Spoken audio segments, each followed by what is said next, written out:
cámaras, por favor, para que empecemos a conocernos y vamos a interactuar, como bien lo decía el maestro, porque el hecho de que sea virtual no quiere decir que se le baje la calidad al diplomado, que vayamos a estar nada más yo hablando y ustedes escuchando, no, sino que vamos a interactuar, así que háganme el favor de prender todas sus cámaras.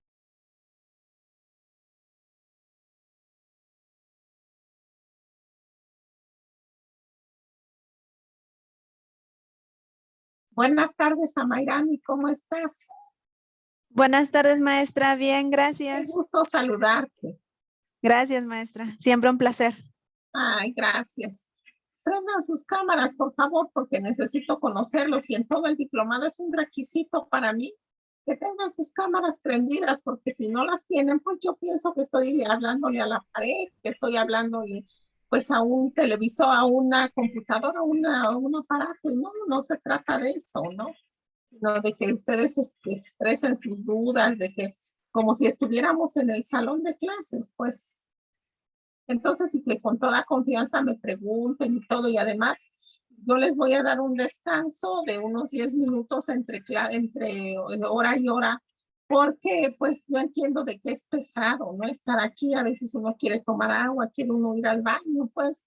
Entonces, vamos a darnos 10 minutos, pero sí necesito que estén ustedes interactuando, que estén presentes, que con confianza, pues que me tengan confianza y yo a ustedes, pero si ni siquiera nos conocemos, pues ¿cómo? Pues no, ¿cómo vamos a preguntarnos?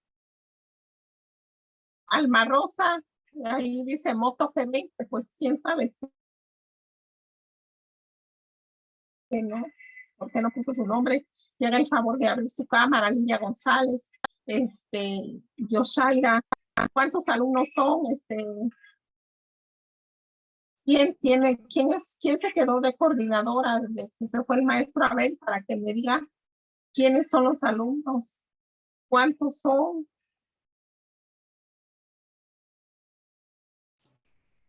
Que se conecte Elisa, que se conecte Meira, porque si no se conectan, pues no vamos a agilizar, pues no, yo necesito que estén prendidas sus cámaras.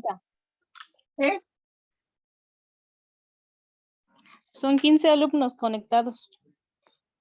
Entonces están 3, 5, 6, 7, 8, 9, 10, 11, 12, 13, 16, porque aunque usted tenga la lista, pero yo sí voy a pedir participaciones y también para que usted me haga el favor de ponerle participación a los alumnos, voy a hablar con ellos cómo se va a evaluar, ¿no? Porque el diplomado pues tiene que ser medible para que tenga éxito por parte de ustedes también. Buenas tardes, maestra Marisol. Soy Alma. Sí, soy Alma Rosa Contreras, pero la verdad, mi cámara de mi computadora en este momento no está funcionando bien, pero yo aquí estoy y la escucho muy bien, maestra. Y la verdad pero es que quiero conocer, Alma Rosa, a todos tus compañeros, te queremos ver un ratito. No le haces, no estés peinada. No es eso, maestra, sí está bien. Como estemos, o sea, pues, lo importante aquí es que nos conozcamos, porque imagínate si nunca nos vamos a ver y no. hay alumnos que no se han conectado, no prenden su cámara, no entiendo por qué, ¿no? Yo esperaba que el maestro Abel les aclarara ese punto, que tienen que prender sus cámaras, porque no es así, pues no es que, al menos yo no estoy acostumbrada a eso, a que el alumno prende su cámara y a veces está en todo y el pobre maestro está, hable solito. Y pues nosotros a veces estamos lavando, estamos planchando, estamos haciendo todo menos estamos en lo que es, ¿no? Entonces, no pasa nada, pues. Yo entiendo que hay ocasiones dicen que tienes que hacer o salir o algo, entonces me dicen, estoy trabajando, pero estoy conectada con los audífonos o voy a salir y no pasa nada, pues, pero sí yo quisiera que los 5 alumnos que no se han conectado, que se conecten. No es eso, maestra, mire, ya... Bueno, usted, Alma, dice que sí está a su cámara, pero a Yosaira, Lidia, Beira, Elisa, ¿qué pasa? La verdad, yo sí la conozco, maestra Marisol, sé que es usted una excelente maestra. Eso fue lo que me motivó a entrar a su... Ay, muchas gracias, Alma. Y usted también me conoce, solo que seguramente ya no me recuerda la voz. pero sí, sí me conoce, maestra. Luego, ya que me vea, va a Luego ver. me das tu cara, Alma. Bueno, y por los demás que, miren, ya se conectaron sus compañeros. Sí necesitamos que se conecten. Y hasta tienen apagado la cámara y el micrófono también, ¿no? Bueno, pues, Buenas tardes, maestra Marisol. Yo estoy tratando de conectar mi cámara, pero no sé qué problemas tengo y luego se desconecta. pues conéctate, Este, Angelita. Buenas voy tardes. a, Hay alumnos que conozco como Armando, como Angelita, que es mi compañera de trabajo. No, Amaraini también, que es mi compañera. Hay alumnos que los conozco y otros que pues me da muchísimo gusto conocerlos. Y qué bueno que estemos aquí. A mí sí me gustaría que uno o dos alumnos me dijeran cuál es el objetivo de este diplomado. Ahí donde dice Moto G20, ¿cómo se llama usted, compañera? Sí, usted cómo se llama para que le digamos por su nombre y nos diga, pues, qué espera del diplomado, cuál es su objetivo, con qué finalidad lo toma.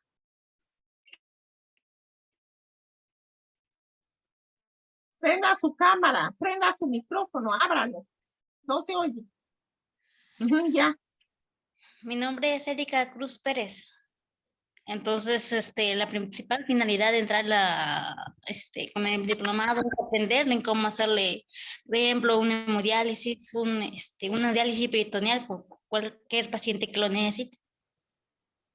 Y fíjate, ahorita que vamos a ver esto, vamos a ver que la enfermedad renal es algo catastrófico, entonces que sí es bien importante que todos sepamos por lo menos darle los cuidados a un catéter ENCOF, a un acceso vascular, a un catéter para hemodiálisis, a una fístula, porque tristemente hay compañeras que no conocen lo que es una fístula o que al momento en que un paciente llega grave al hospital y no saben qué es una fístula, ahí canulan, ahí funcionan y se trombosa el acceso o se echa a perder. Entonces, por eso es la importancia de que todos aprendamos o hay una urgencia, no hay acceso vascular, no hay un catéter periférico, el paciente llega chocado, no tiene venas, entonces a veces preguntan, ¿y si es posible canular o administrar algo en la fístula? Entonces, todas esas son preguntas muy frecuentes que pues tenemos que ir aclarando, ¿no? Y si ustedes hay algún tema que les interese y que no esté en el temario por lo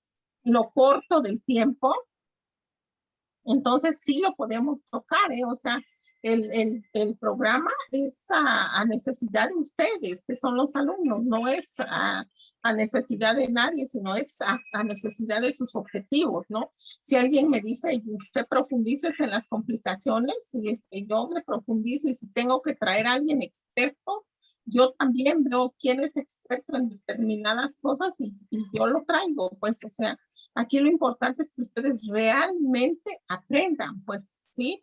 Y que les quede, pues, un muy buen sabor de boca este diplomado, ¿no? Qué pena que los alumnos que no quieran conectarse, pues, no ignoro por qué, pero ojalá y sí se conecten posteriormente.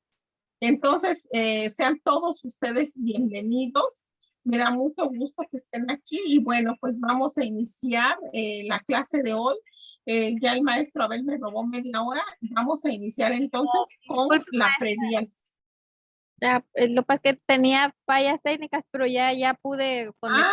Qué bueno, Veira, sí, me da mucho gusto conocerlos. Entonces, pues vamos a iniciar y sobre la marcha, si ustedes tienen alguna duda, alguna pregunta, aquí no hay preguntas tontas, aquí todos iniciamos de cero, ¿eh? Todos. Entonces, si ustedes me dicen, no entiendo esto, explíquenme, lo profundizo con mucho gusto. Y si no le entienden una, dos, tres, cuatro veces, las veces que sean necesarias, sobre todo, estos temas que vamos a ver hoy, que es prediálisis, es un paso antes de las terapias de sustitución renal.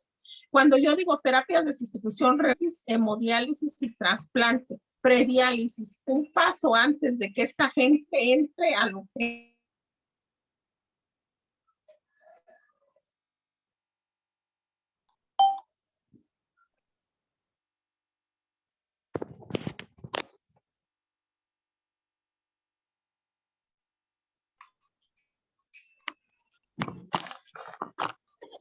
Maestra, la dejé de escuchar.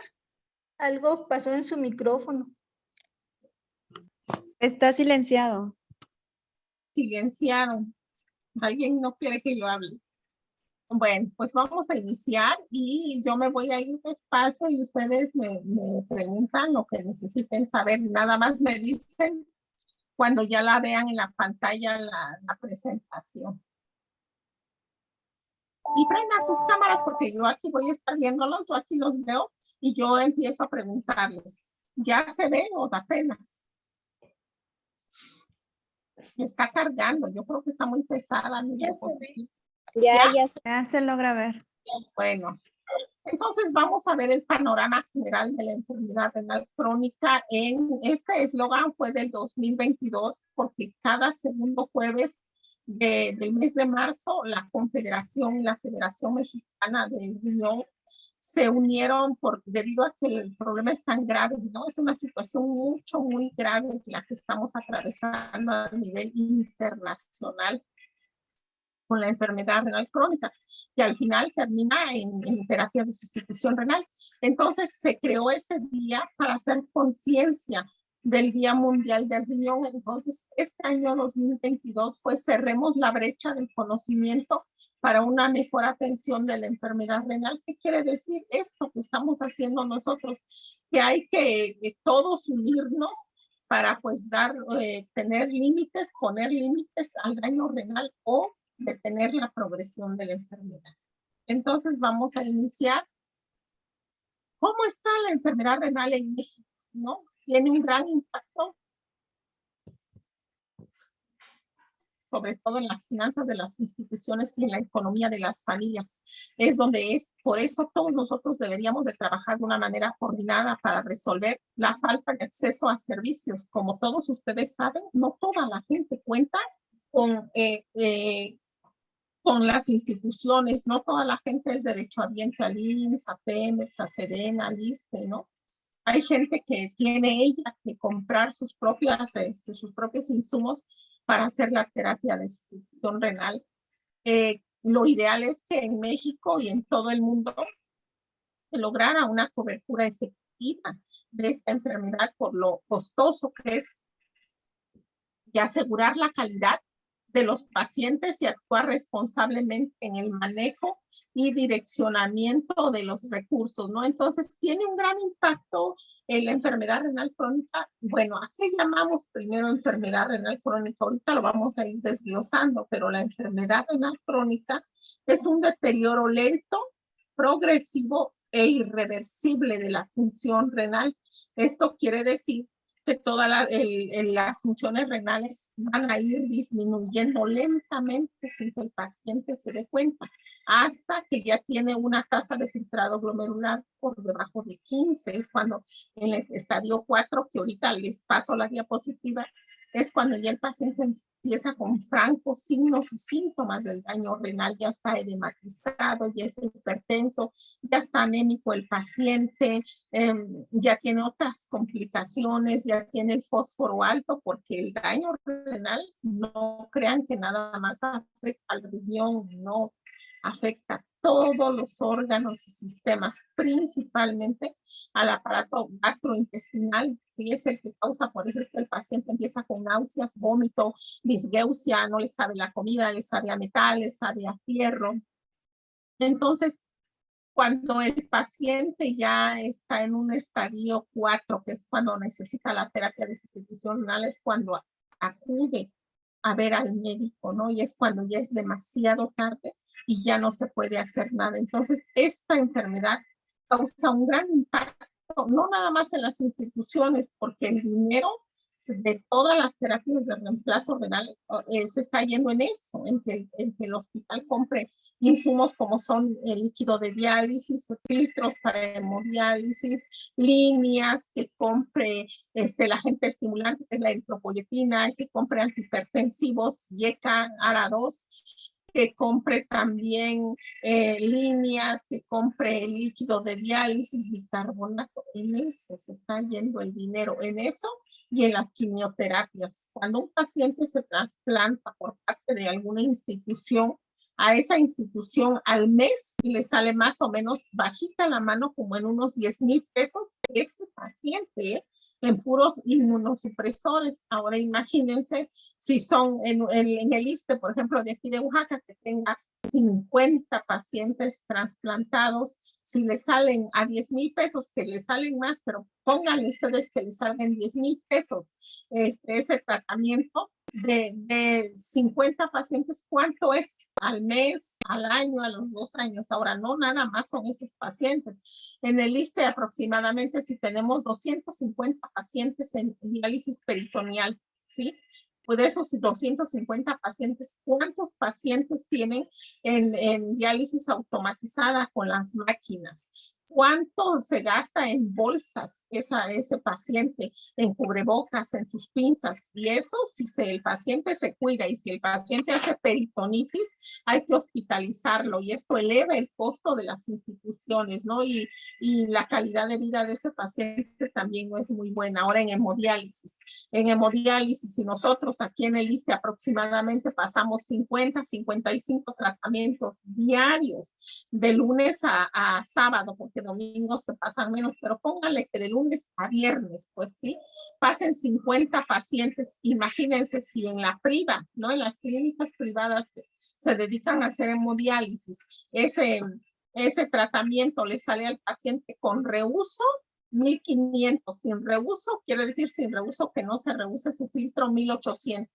Si estamos hablando de que salen 1,500 de 50 pacientes a 1,500, ¿cuánto dinero es, no? Diario, ¿sí? Ahora, más a la semana, los 15 días, al mes, al año, ¿cuánto dinero se están llevando estos pacientes renales? Y ahora, no nada más en el ISSSTE, sino en todas las instituciones del sector salud. Y si juntan todos, ¿qué dinero va a alcanzar? Ningún dinero, ¿sí? Y se cree que para dentro de unos 10 años ya no va a alcanzar las instituciones del sector salud, ya no van a tener ni siquiera para que te cures una gripe.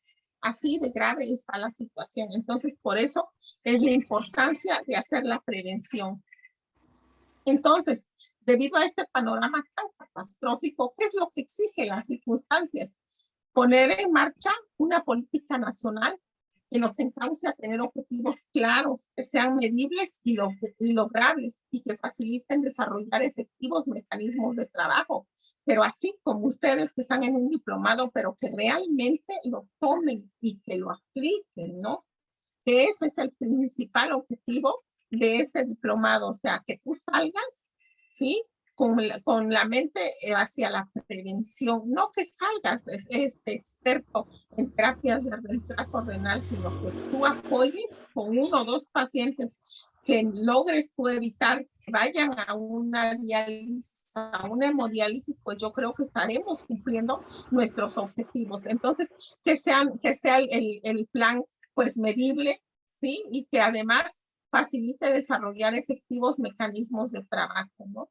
En las escuelas lo ideal sería que en la básica se diera ya prevención al daño renal y que las enfermeras que hacen la especialidad, que no fueran tantas enfermeras en nefrología, en cardiología, sino que fueran enfermeras salubristas en salud pública, ¿no? Para que tuviéramos más prevención. Si esto fuera posible, créanme que no hubiera tanto paciente diabético, hipertenso, ¿sí? No hubiera tantos pacientes con enfermedades crónico-degenerativas. Entonces, pues estaríamos hablando nosotros de otro nivel, tal vez de otras enfermedades. Entonces, por eso es que las circunstancias que nos exigen, pues que realmente, sí, tomemos todos los que somos profesionales de enfermería o de otras áreas, que tomemos esto a conciencia y que además lo pongamos en marcha. Y como yo les digo a los alumnos, ¿no? O sea, no necesitamos nosotros ir a un centro de salud, ir a hacer alguna encuesta al salir a algún pueblo, no. En tu casa, tú puedes hacerlo con tus familiares, contigo misma. ¿Cómo? Pues modificando tus hábitos, cambiando tu estilo de vida, dejando la coca a un lado, dejando de comer tanta carne. Le digo a los alumnos, dejar de comer unos taquitos bien picosos con harta sal y una coca fría, ¿no? Dejar de comer todo eso.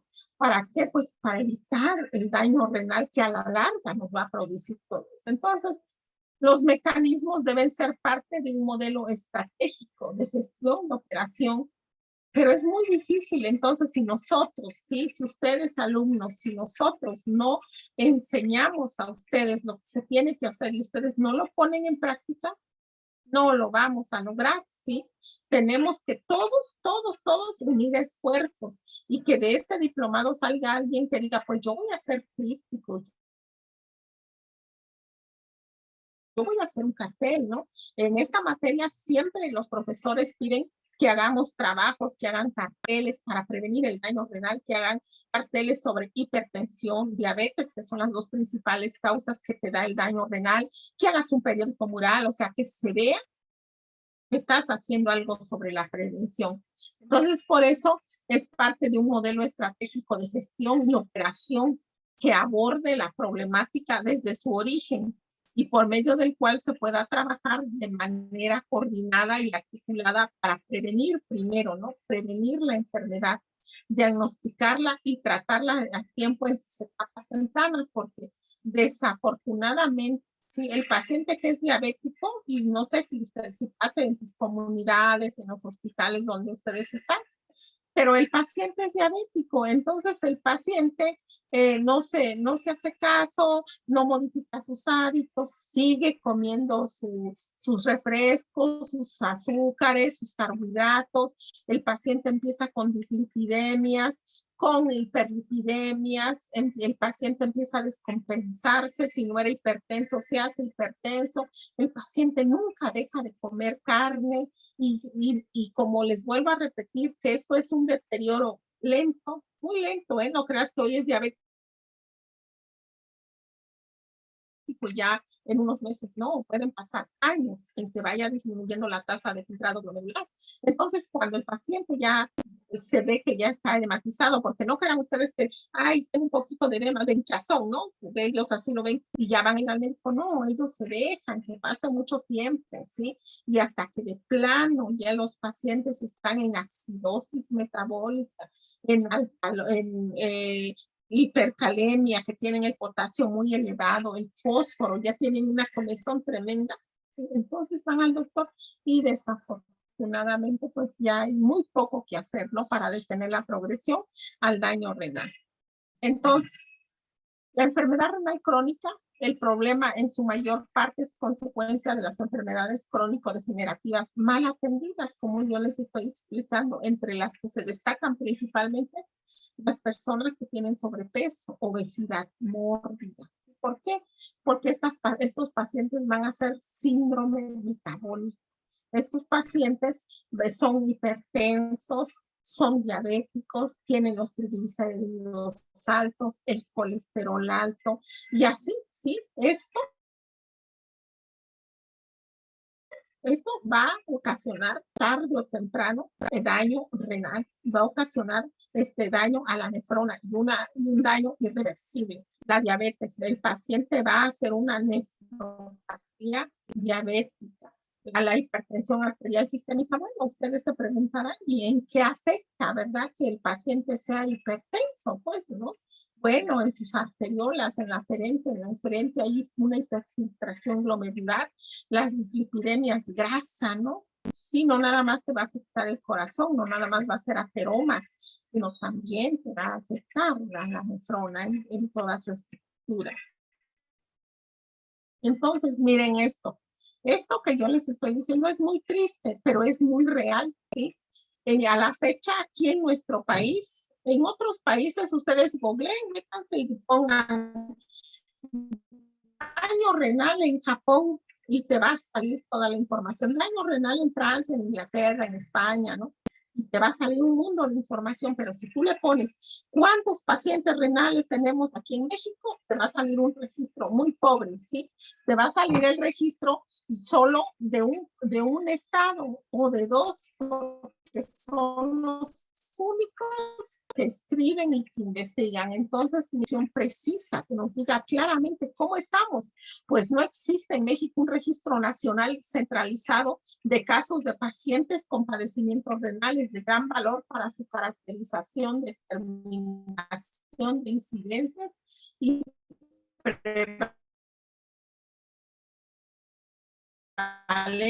recursos. Antes de hace 2 años, cuando antes de la pandemia, en el 2019, ese año 2019, por primera vez la Cámara de Senadores y Diputados, por el Día Mundial del Riñón, hizo una reunión. Sí, en esa reunión los diputados y los senadores querían implementar estrategias para ver cómo frenar la enfermedad renal. Pero pues después se vino eso fue en marzo. En marzo ya estaba el problema y aún así todavía no se nos prohibía que hiciéramos reuniones. Entonces en marzo se hizo esa reunión y creo que fue una de las últimas porque inmediatamente después se cerró todo. Ustedes recordarán con la pandemia y de ahí ya no se volvió a saber nada más. ¿Sí? Ya no se volvió a saber nada y hasta la fecha a ver si este año que viene pues otra vez empieza a organizar ese grupo de personas para que pues a ver qué estrategias se toman. Hay un libro muy bonito que sacó que sacaron los diputados, me parece, junto con los nefrólogos más prestigiados de México. No recuerdo ahorita el nombre, pero se los voy a buscar y se los voy a tratar de mandar para que ustedes lo lean, en donde ellos pues quieren hacer un plan estratégico para limitar el daño renal, ¿no? Darle más auge a todo lo que es la prevención, que la gente se controle mejor o que se apegue o que tengan que son hipertensos. Y vamos a ver que todo esto es prevenible.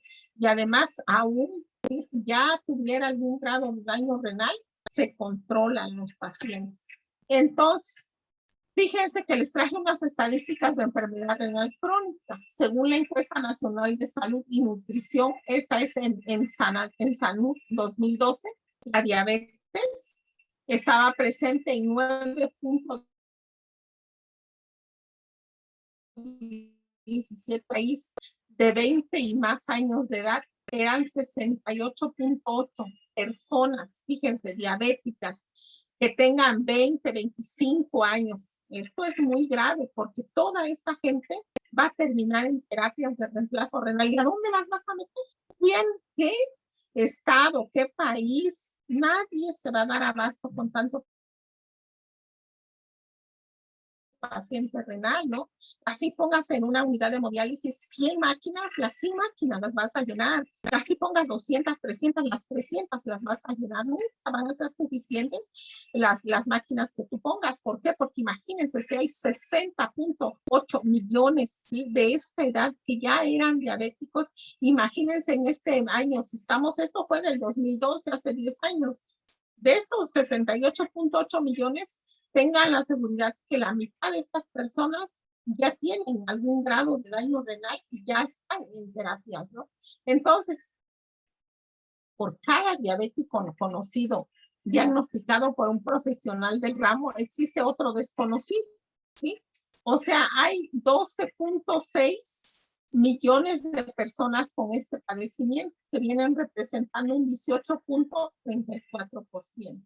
Grave el problema, está muy, muy grave, ¿sí? Entonces, para finales del 2015, de acuerdo con la estimación de la población del INEGI, de 77 millones de personas de 20 y más años de edad y aplicando las mismas proporciones señaladas por la ENSANU, habría un total, fíjense, de 14 millones de personas con diabetes mellitus tipo 2, o sea, el 18.34% de la población final, ¿sí? Imagínense, eso fue en el año 2015. Ahorita estamos en el año 2022. ¿Cómo estarán esos registros? ¿Al doble o al triple? Hubo un corte de 7,689 pacientes diabéticos en el estado de Jalisco en el 2011. ¿Por qué en Jalisco? Porque Jalisco es uno de los únicos estados que ahí tiene a sus investigadores. Ahí tiene al doctor Cueto Manzano, que estudió prevención y diagnóstico de la enfermedad renal crónica. Ahí están ellos donde investigan esos doctores. Ahí está también, con ellos investiga el doctor Méndez Durán. Entonces, ellos, un grupo de nefrólogos, se ha dedicado a estudiar, a investigar, pero solo el estado de Jalisco. Entonces, a nivel internacional, cuando hablan de México, solo se enfocan en este estado, en Jalisco, y piensan que, pues, que eso es todo, ¿no? Pero ¿cómo? Y entonces los otros 31, ¿cómo estarán? ¿No? Por eso es que aquí dice que en este corte de 7,689 pacientes en ese estado, en el 2011, 44% de los diabéticos en el estudio fue diagnosticado con enfermedad renal crónica, ¿sí? 44%, casi la mitad. Con estas experiencias deduciríamos, fíjense, están suponiendo que a nivel nacional debemos de tener en la actualidad alrededor de 6.2 millones de personas diabéticas con enfermedad renal crónica en sus distintas etapas, sin que necesariamente todos ellos sepan que las padecen, ¿no? Entonces, si ustedes se pusieran a hacer una feria de la salud, por ejemplo, el Día Mundial del Riñón, que dijéramos, no, pues, ¿cuántos somos? No, pues somos los 20 alumnos. No, bueno, pues vamos nosotros a hacer una feria de la salud. ¿Y en qué consiste? En que vamos a tomar glucosas, vamos a medir presiones. Y ahí, en esa pesquisa, es cuando tú te das cuenta que de 10 pacientes, 6, 7 te salen hiperglucémicos, que 7 te salen hipertensos y que no lo saben, ¿eh? Hasta es un hallazgo y que hasta ese momento se van a dar cuenta. Y lo peor y lo más triste es que ya les está diciendo es que usted tiene 200 de glucosa.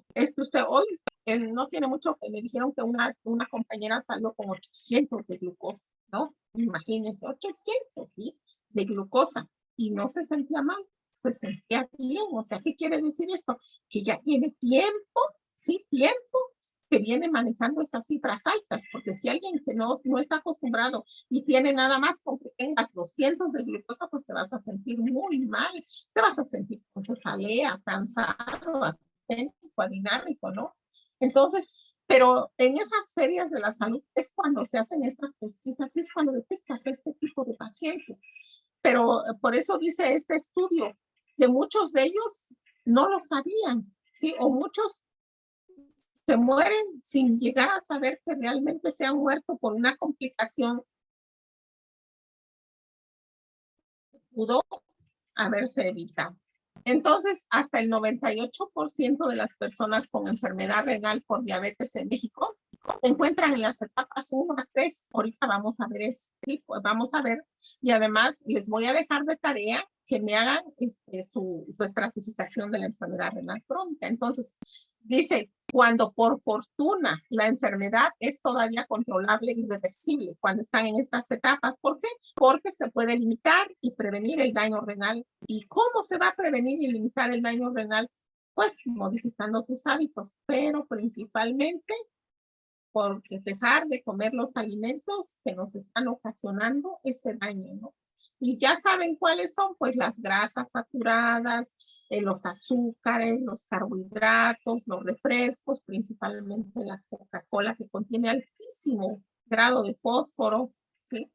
Entonces, estos pacientes pues todavía se pueden salvar, mientras que un 2% ya no. ¿Por qué? Pues porque ya está muy mal, ya está por debajo de 15 de la tasa de filtrado glomerular, ¿sí? Y requiere de complejos y costosos tratamientos como son la diálisis peritoneal, la hemodiálisis o el trasplante de riñón como terapias sustitutivas para sobrevivir. Etapa 4 y 5 se consideran como irreversibles. Entonces, ¿por qué dice que estos pacientes tendrán que someterse a costosos tratamientos? Bueno, porque saquen ustedes cuentas, los pacientes que tienen alguna terapia de sustitución, hablemos de diálisis peritoneal. Estos pacientes, y hablemos de diálisis peritoneal, de la automatizada, se la van a hacer los pacientes que tienen seguridad social, porque les van a prestar una máquina y allá hasta su casa llega todo y bueno, no estamos hablando de otro tipo de pacientes, pero los pacientes que no tienen ninguna seguridad social, y es algo que yo lo he vivido y a mí me ha tocado vivir en algunas instituciones donde no se cuenta con el recurso, los pacientes compran sus cajitas y hay pacientes que compran una cajita, 2 cajitas, o a veces piensan que tienen ideas equivocadas, no le entienden al doctor cuando le dice que va a ir, pues ya a controlar, que va a ser reversible, que va a mejorar, pues y no es así, ¿no? Entonces, imagínense si la caja de diálisis peritoneal cuesta 800 pesos, ¿sí?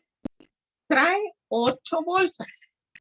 Esas 8 bolsas a ese paciente le duran para 2 días, porque se tiene que poner, hacerse los recambios cada 4 horas. Estamos hablando que va a ocupar 2 cajas, una caja para lunes y martes, miércoles y jueves y viernes. Póngale que ocupe 3 cajas por semana. 8 por 3, 24, 2,400 pesos. Ahora, súmele a esos 2,400 pesos, pues tiene que utilizar a fuerza un agente estimulante de la eritropoyesis, conocida como eritropoyetina. Y vamos a ponerle la eritropoyetina más económica, porque hay eritropoyetinas como darbepoetina o como Mircera que cuestan 3,000, 4,000, 5,000, no, pero vamos a ponerle que cueste una eritropoyetina que se compre en su cajita que cuesta 1,000 pesos, ¿sí? ¿Cuánto ya lleva? Ahora, medicamentos. Póngale que compre su nifedipino, que compre su... El losartán es caro, ¿no? El iberosartán, todos los arados son muy caros. Pónganle ustedes que ese paciente se lleve a la semana, unos, ¿qué les parece? 5,000 pesos bajita la mano, él solito. Si ese paciente es padre, es madre, es el responsable de llevar el sustento a su familia, tiene sus hijitos chiquitos, primaria, secundaria, carrera, su esposa no trabaja o su esposa pues no le va a dar o mantienen a los hijos o compran sus diálisis, ¿no? ¿Qué pasaría? Pues, ¿qué pasa con ese paciente? ¿Es cara la enfermedad? ¿No es cara? ¿Es para todos? ¿Qué está pasando? O sea, ¿tú qué opinas, Lidia González, de lo que estamos hablando hasta ahorita? Aunque no prendas tu cámara, ¿qué dices tú? Dame tu opinión a lo que vamos. ¿Cómo ves a la gente que cae en una terapia de sustitución renal?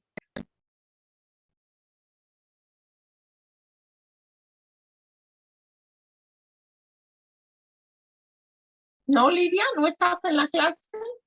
Elvia, ¿tú qué piensas de este problema?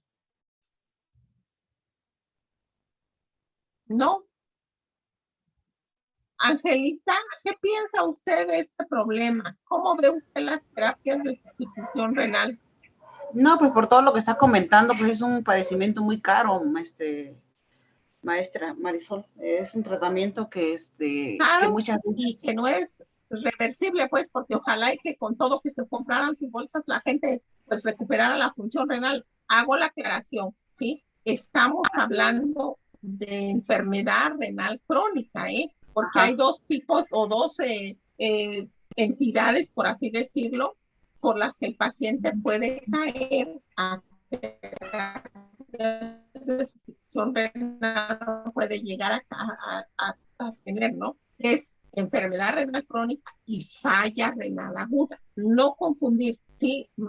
Posteriormente vamos a tocar ese tema de falla renal aguda. Y para eso hay otro tipo de terapia, que es la que usted maneja, Angelita, que es lentas continuas, pero esa todavía es mucho más cara, ¿no? Muy costosa esa terapia, pero ahí todavía el paciente puede recuperar la función renal. Entonces, como vemos, y todo esto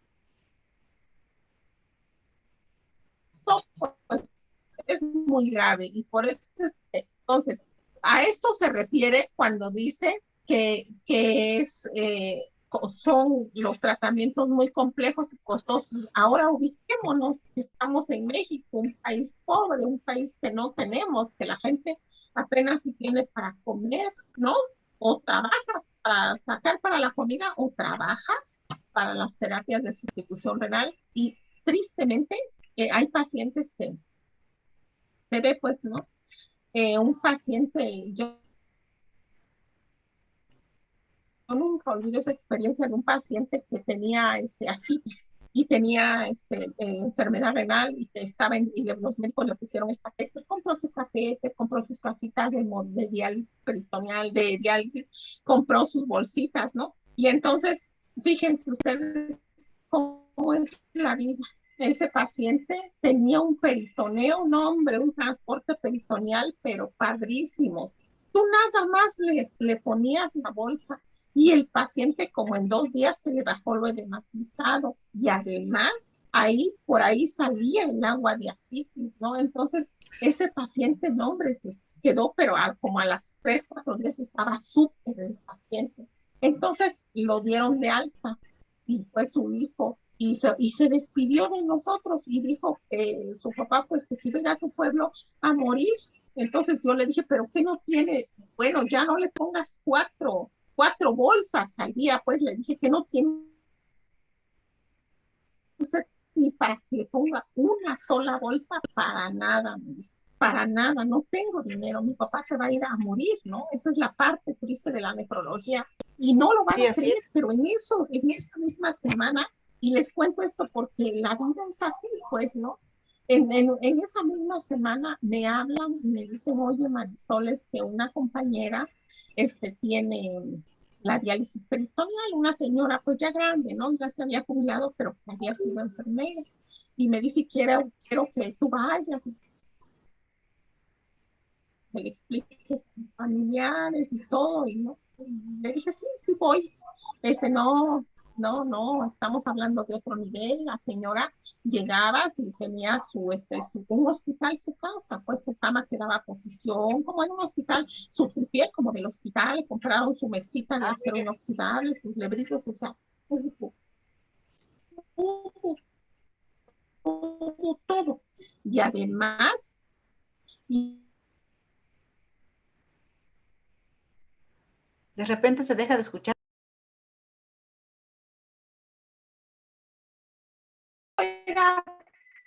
Era para hemodiálisis porque tenía un problema cardiovascular, o sea, o era diálisis peritoneal, ¿no?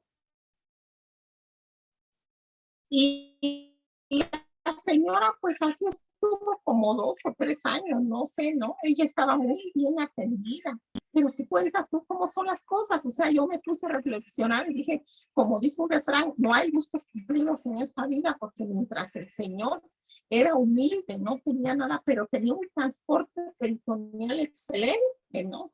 Luego lo vamos a ver cuando veamos diálisis. Va a depender del tipo de transporte. Y la señora, esta es la parte, siempre yo le digo a los alumnos, esta es la parte triste de la nefrología, donde pues uno ya no puede hacer nada, porque cuando uno puede hacer, la gente no se acerca o simplemente no te hace caso, ¿no? Continuamos entonces. Entonces, el resultado de este estudio, de ese corte de Jalisco, se encontró que el 55% de los sujetos tenían diabetes e hipertensión arterial al mismo tiempo. Fíjense usted en qué problema tan grave está más de la mitad de la población son diabéticos y son hipertensos. Y lo más triste del caso es que ni siquiera lo saben algunos. El 80% de los casos había antecedentes de diabetes más hipertensión arterial, o además ya tenía una historia familiar de enfermedad renal. ¿Qué quiere decir? Que ya alguien de la familia estaba en diálisis o hemodiálisis, y aún así que ya tenían algún antecedente, ya tenían algún familiar, no se cuidan. Sí, el 83% se reportó con sobrepeso y obesidad, y 38 y 45% respectivamente. ¿Cómo ves estas cifras, Armando Playa? ¿Cómo ves estas cifras? Y no es para que dé miedo, no es para que reflexionemos, ¿sí? Para que reflexionemos y sepamos el por qué está estas personas en las terapias, porque hay tanta gente en las terapias, ¿no? Creo que Armando también ya se fue. Creo que yo estoy hablando sola, creo que no hay nadie. Sí, Maestra, ¿Sí me están escuchando? Sí, maestra. Sí, maestra. Sí, maestra, sí se escucha. Por momentos se corta, pero Mi sí. señal creo que está mal. Sí, por momentos se corta. Sí, miren, para el próximo lunes yo me vine hasta acá para que no me interrumpiera nadie. Pero creo que la señal se congela. Sí, maestra, por momentos ya no se logra escuchar o queda. Se corta su voz, maestra, y queda como fragmentada. Recording in progress.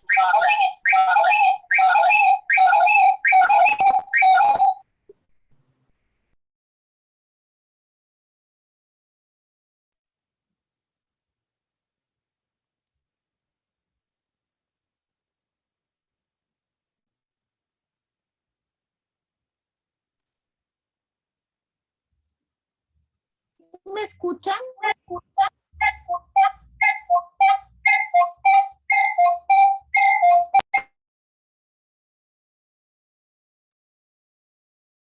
Está fallando. ¿Sí me están escuchando o no? Ya perdí. Sí se escucha, pero se escucha mucho eco. Así es con mucho eco. Bueno, entonces, ¿saben qué? Miren, son las 6:20. Vamos a darnos unos 10 minutos en lo que muevo mi computadora, por favor. Y ahorita vuelvo a entrar. Vamos a darnos 10 minutos, por favor. Y ahorita me da usted entrada otra vez, ¿sale? Voy a moverme del lugar. Sí, está bien, maestra. Sí, maestra.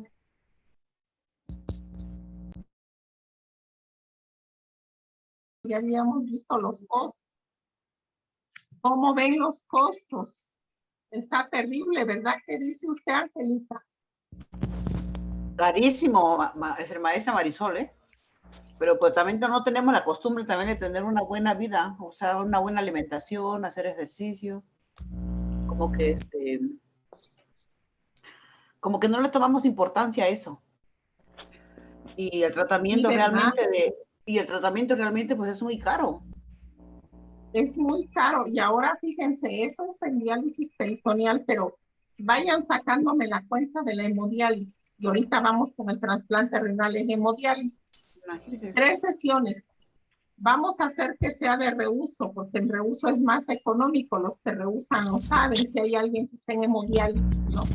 Póngale 1,200, póngale, muy económico, que en ninguna hemodiálisis se va a encontrar así, todas piden 1,500, 1,600, pero póngale 1,200, 3 sesiones por semana. Póngale 1,000 pesos de la eritropoyetina y póngale usted otros 1,000 pesos de sus medicamentos y de lo que usted quiera. ¿Cuánto lleva ahí? 5,600. A la semana. ¿Qué bolsa creen que lo soporte? Ahora, vámonos a trasplante renal, porque piensan que trasplante renal con trasplante renal ya no ya no hay nada, pues, ¿no? Que con trasplante renal todo es, pues, más económico, ¿verdad? Pero la inmunosupresión aproximadamente al mes al paciente le sale en 13,000 pesos, aproximadamente. Más todo lo que tiene que cuidarse, tiene que comer su dieta especial. Bueno, no es tal como tal una dieta, pero ese paciente no puede comer, por ejemplo, si ese paciente llega a comer carnes muy frecuentemente, vuelve a hacer daño renal. Si ese paciente come carne de chivo, por ejemplo, puede hacer rechazo crónico. Entonces, no es tan fácil. Los medicamentos para el paciente que no tiene esa seguridad social, pues la verdad es que sí le va mal, pues al paciente, ¿no? Le va muy mal. Entonces, no, estoy abriendo la presentación. No es así tan fácil, pues.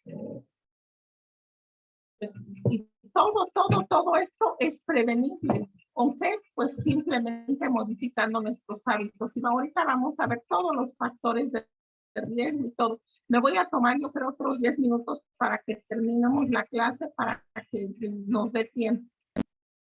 Nada más déjenme compartir pantalla y ya iniciamos. Ahí está. Para que cargue bien. Es que no son muchas diapositivas, pero mi computadora está como muy lenta o no sé qué pasa. Voy a compartir pantalla. Si hay alguna duda hasta acá, con toda confianza, háganmela saber. Me dicen cuando ya la vean, por favor. Para que yo ya pueda continuar y nos quedamos en... ¿Ya la ven? Todavía no, maestra. No, maestra, todavía no. Está cargando, maestra. Ah, bueno, está cargando.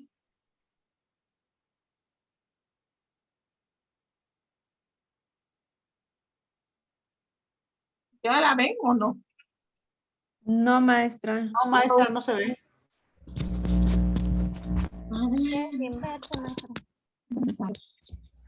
Por lo menos ya entré. No se ve o ya. Ahí va. No se ve aún. No, a ver. Ya estoy compartiendo, pero esto apenas está abriendo, pero por eso es que está muy bien. Sí, ya la había abierto, pero la volví a cerrar porque no capta. No está muy pesado.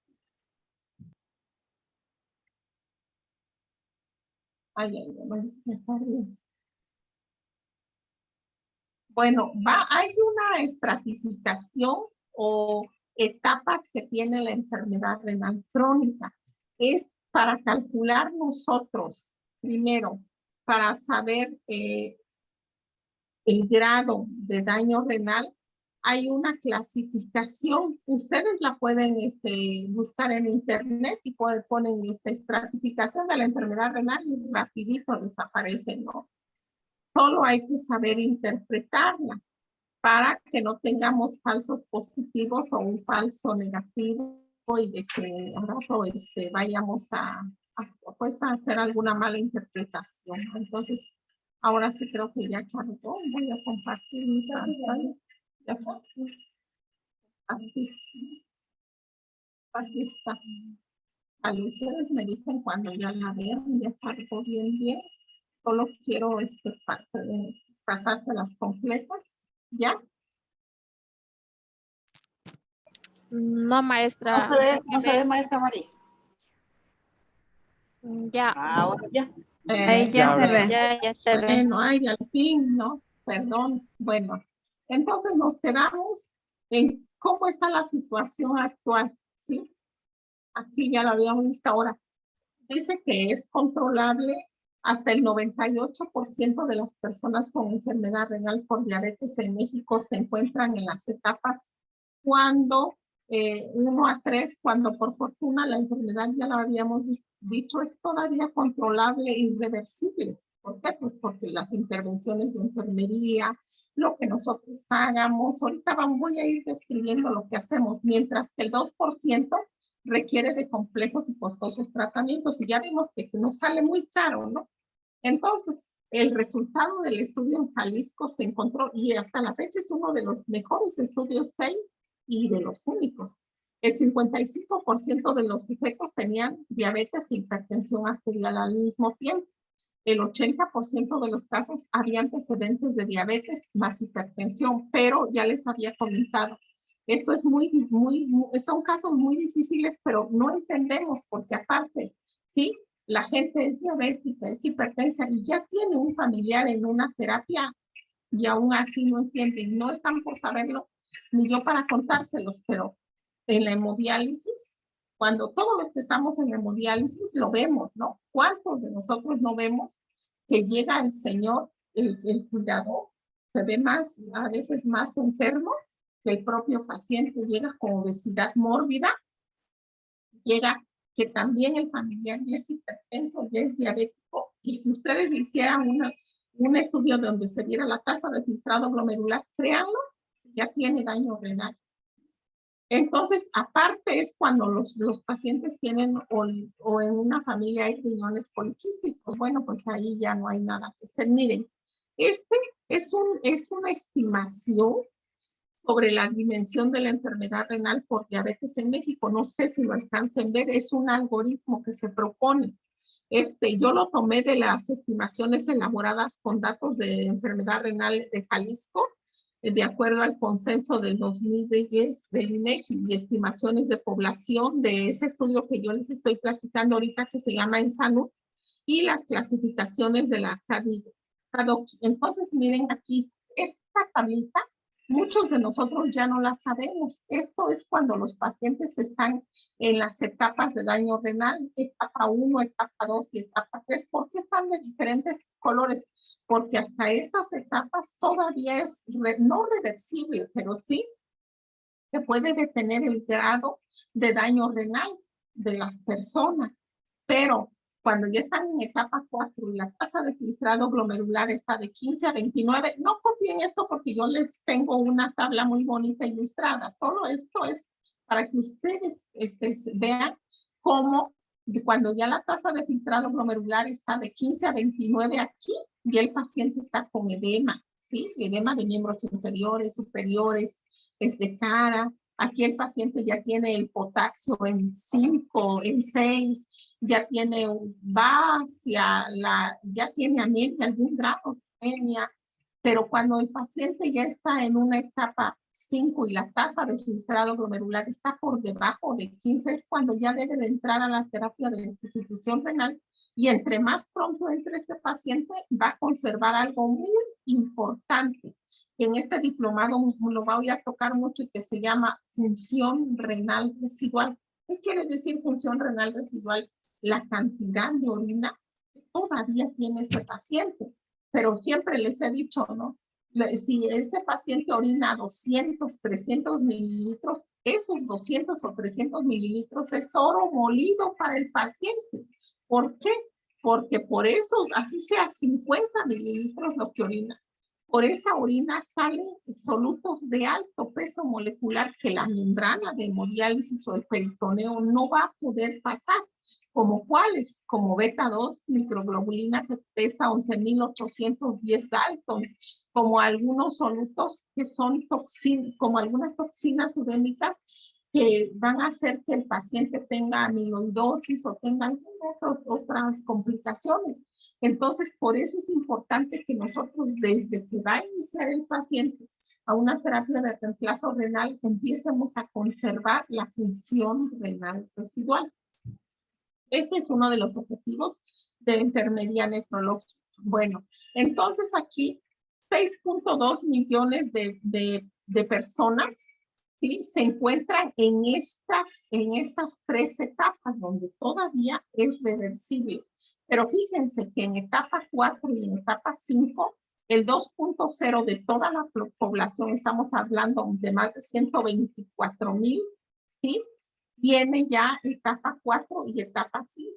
Y la enfermedad renal acelera al máximo el riesgo cardiovascular, porque esta es una de las complicaciones. Una vez que ya el paciente hace enfermedad renal crónica, daña el corazón, el riñón, pero también daña el corazón. Entonces ahí hace un síndrome cardiorrenal, ¿sí? Y aquí está otro tipo de comorbilidades, 15% úlceras por pie diabético, 30% hacen retinopatía proliferativa y 3% quedan de todos estos pacientes en ceguera total, ¿sí?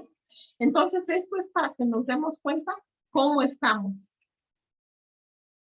Alrededor de 124,000 enfermos a lo largo y ancho del país, representa el 2% total de las personas adultas con enfermedad renal, presentan por diabetes que requieren de alguna de las terapias de sustitución, como son diálisis, hemodiálisis o trasplante para estas etapas tardías 4 y 5, es lo que estamos comentando. Pero quiero que pongan atención en este cuadrito. Estos son los factores de riesgo que pueden llevar a todos nosotros, a todos, a enfermedad renal crónica, ¿sí? Vamos a clasificar estos factores en factores predisponentes, iniciadores y de progresión. Estos son muy importantes y no debemos de perderlos de vista. ¿Cuáles son los que van a predisponernos a que haya algún grado de daño renal? La edad avanzada.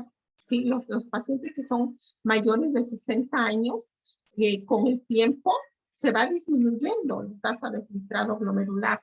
Cuando alguien tiene un familiar que ya tiene diálisis, hemodiálisis, sí, cuidado, porque ese te predispone a que tú también puedas llegar a una terapia. El grupo étnico se da más en el origen hispano, se da más en los hombres. Pero ojo aquí, eso es lo que dice la bibliografía. ¿Pero qué dice la vida real? ¿Cuántas mujeres que están en algunos pueblos lejanos hacen preeclampsia, eclampsia, síndrome de G y quedan con enfermedad renal? Hay gente que por una cesárea queda toda su vida en diálisis o hemodiálisis por una preeclampsia severa, ¿no? Los pacientes que tienen síndrome metabólico, cuidado, porque ya están a nada de hacer enfermedad renal. O cuando alguien nace con problemas, pues, malformaciones congénitas, ¿no? Cuando hay factores iniciadores, se dice que hay enfermedades renales primarias. Por ejemplo, alguien que tenga una glomerulopatía, algún tipo de glomerulonefritis. Los diabéticos pueden iniciar a hacer enfermedad renal. Los pacientes que son hipertensos, ¿por qué? Pues porque tienen siempre el riesgo de hacer hiperfiltración glomerular, ¿no? Pues van a dañar el glomérulo, las arteriolas aferente.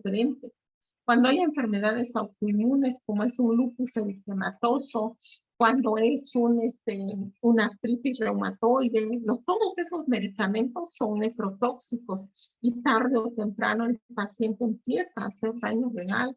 La gente que toma indiscriminadamente nefrotóxicos, paracetamol, naproxen, diclofenaco, ¿sí?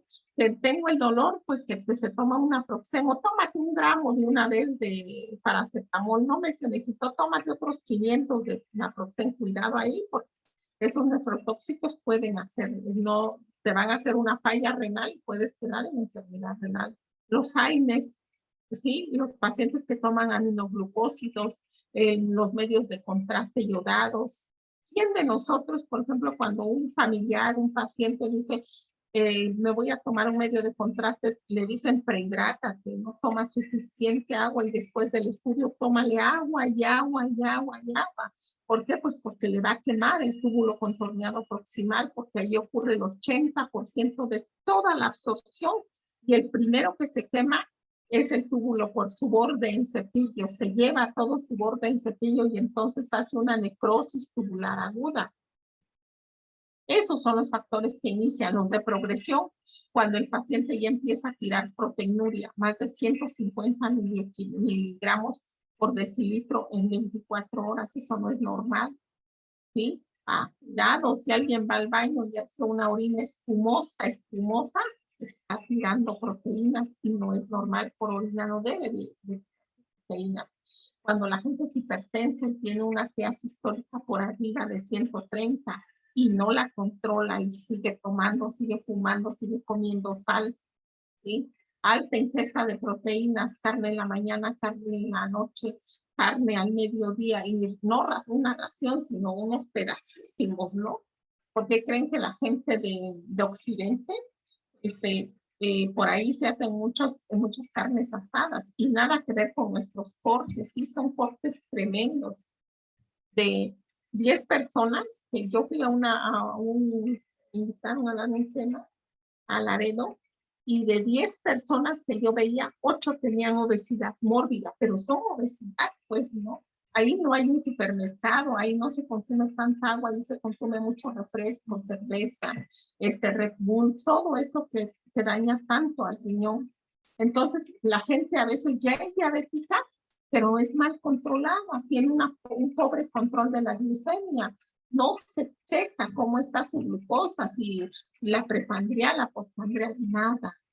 Esa gente, no lo duden, que esa gente va a la larga a hacer daño renal. La obesidad, triglicéridos, colesterol alto, o también los que por alguna otra causa tienen anemia, es un factor de progresión para enfermedad renal crónica.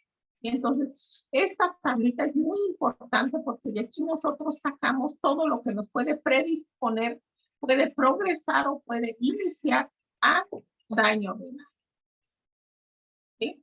Pero aquí tenemos factores, no todo está perdido, ¿sí? Hay factores que son modificables y hay factores que no modifican. Por ejemplo, yo cómo modifico mi edad, ¿no? Pues yo quisiera ser joven, pero ya no se puede.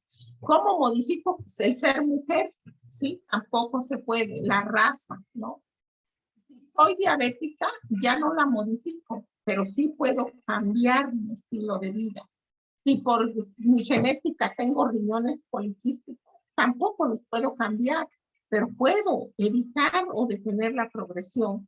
Las personas que tienen bajo peso al nacer, los prematuros, también están en riesgo. O cuando hay una disminución del número de nefronas, ya sea por malformaciones congénitas o adquiridas. Aquí esto pues no se puede modificar, pero ¿qué se puede modificar? Estos factores, por ejemplo, hacer actividad persistente de la causa original. Si es la gente hipertensa, pues que camine, que evite la sal, ¿no? Que no tome el refresco, principalmente la Coca-Cola con altísimo contenido de fósforo, que le baje a las carnes.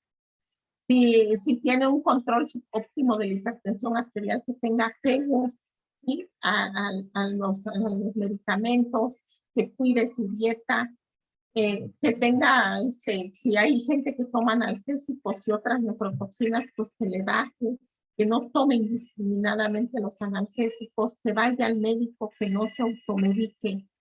Si hay factores que promueven el incremento de flujo y presión glomerulocapilar, por ejemplo, la alta ingesta de proteínas, porque va a hacer que trabaje más el glomérulo y que haya una hiperfiltración, pues que le bajen las proteínas, ¿no? Que controle su glucosa y principalmente que controle su embarazo, que lleve una atención médica de cuidado. ¿Para qué? Pues para que no haga hipertensión, haga hiperfiltración y esta señora quede en diálisis o hemodiálisis. La hiperlipidemia se puede modificar con medicamentos, con dieta, con ejercicio. La anemia crónica hay que tratar porque es anémica la gente y ver la causa principal. El tabaquismo también se puede modificar, ¿no? Con el tiempo retirarlo definitivamente, evitarlo. Y la obesidad, pues hacer ejercicio. Entonces sí se puede modificar todos estos factores de riesgo para evitar caer en terapia de sustitución renal. También ustedes la van a hacer en una ficha y para la siguiente clase todos me la van a enseñar y cuando nos veamos en la clausura me van a presentar sus trabajos. Esto es muy importante y todos los que nos dedicamos a hacer enfermería nefrológica o estamos en las terapias de sustitución renal, tenemos que sabernos esta tabla al revés y al derecho, ¿sí? Te las voy a explicar y si hay alguna duda, con toda la confianza me pueden interrumpir, por favor. Esta tablita, se reunieron muchos expertos a nivel internacional. Decidieron clasificar la enfermedad renal crónica de acuerdo a la tasa de filtrado glomerular, es decir, cuánto filtra el glomérulo, porque ahí es donde ocurre la filtración glomerular. Entonces, Esto es de las guías CADIGO del 2012. Todos los nefrólogos actualmente utilizan esto para clasificar el daño renal. Ahora se dice que son por grados, ¿sí?